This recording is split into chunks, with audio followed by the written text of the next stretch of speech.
Лестница Банаханта дегеніміз не? Лестница Банаханта дегеніміз біз реклама жүргеннен кейінгі аудитория келетін, реклама арқылы келетін аудиторияның сипаттары, былайша айтқанда, қандай этаптағы адамдарға көрсетіледі, иә, біздің рекламамыз.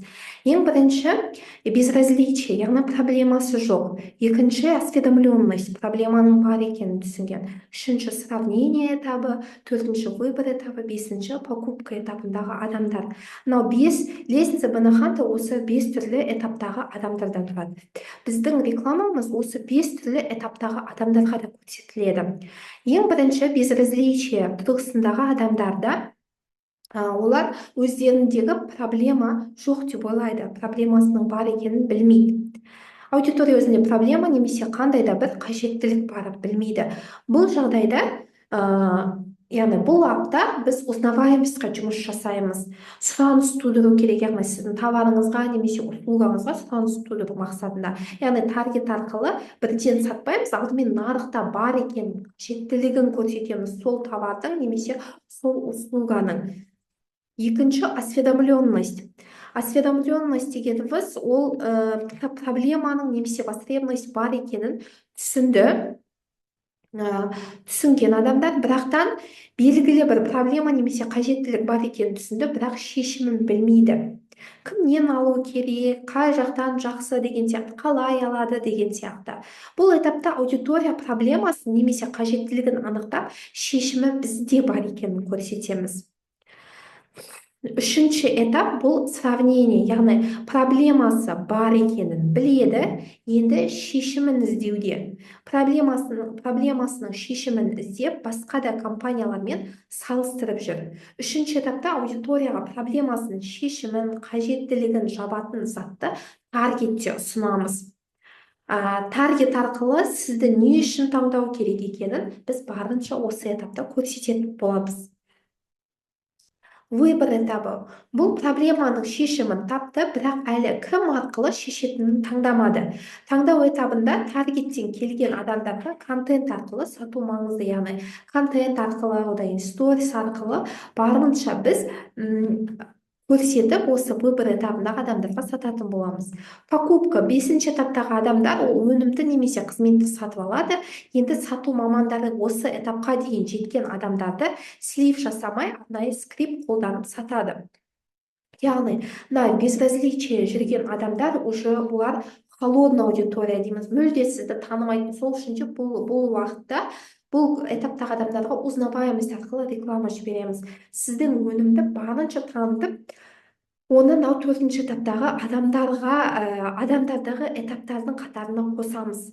Сосын арқылы, сторис арқылы, контент арқылы продажаға жабылады. Лестница Банаханта дегеніміз мұны жалпы осындай 5 этаптан тұрады. Енді сіздерге мен мысал ретінде көрсетейін мебель нишасын. Мысалы қараңыз, мебель нишасы деп алайық, мебель на заказ жасайтын клиент келді. Ол біз енді реклама қосып жібердік. Ол кісіден, яғни реклама жасамастан бұрын брифинг жасап аламыз, сол брифинг барысында ол кісінің средний чегін анықтаймыз. Средний чегі мысалы 500 мың. Енді реклама қосып жібердік. Рекламамыз біздің ең бірінші безразличие этабындағы адамдарға көрінді. Ол кісілер қандай болады? Жаңа үйге көшсе де жиһаздарын жаңартуды ойламайды. Яғни жиһаз жаңарту керек деп ойлап іздеп жүрген адамдар қатарынан емес. Енді оларға осы этаптағы адамдарға біз, яғни мебель на заказ жасайтынымызды, өзінің қалаған суммасындағы, қалаған стилінде жасап беретінімізді, және де осындай бағада өзіміздің тағы да жеңілдіктерімізді ұсынып жіберетін боламыз. Яғни брендімізді танытамыз. Екінші осведомленность этабындағы адамдар. Үйі жаңа болса да, ескі жиһаздарынан жаңа екені өзіне сезілмейді, бірақ шешім іздемейді. Яғни ескі мебельдерін қойды, баяғы ескі үйінде қай жерде тұрды, дәл сол орында тұр. И жаңа үйдің атмосферасы өздеріне сезілмейді. Үшінші сравнение этабындағы адамдар үйіне әртүрлі декорлар алып безендіріп жүр, үйінің новый екенін сезіну үшін. Яғни үйіндегі ескі мебельді жаңартуды ойламайды, бірақ декорлар алып бір басқа атмосфера жасап жүр. Төртінші этаптағы адамдар үйіне жаңа жиһаз керек екенін түсініп, мебель на заказ жасайтын компаниялар қарап жүр.